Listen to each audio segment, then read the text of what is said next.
Hey everybody, how you doing? Mr. Fix-It here, coming at you. I got something to show you about bathrooms, how you can really renovate them really cheaply.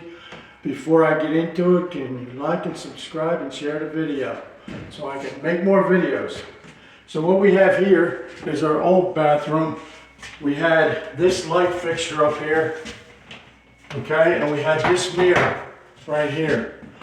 So naturally when we take this down, there's no box up here. Usually they use this part as the box, so they never put a box in. So I had to put a box in and fill the holes, and patch the holes, and then we'll sand it and just hit it with a light texture.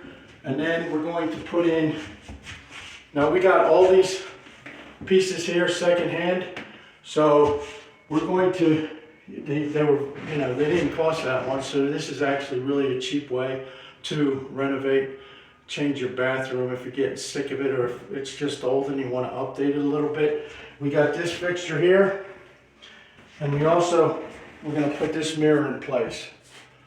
So, well, I did actually get one of the bathrooms finished, the master bath, so I wanted to walk you over there and show you the thing. This is what we've done in this bathroom. It was the same issue. We had the old light, the old mirror. So we got this secondhand, we painted it with some nice glossy white, and then up here we took and put a new light set in, and this we also got secondhand. So basically, we didn't spend over $100 on this deal right here. We made the whole thing, look good as new. And also it's different, so if you get really sick and tired of the way your bathroom looks, you want to change it up, this is a good way to do it. Thanks for coming.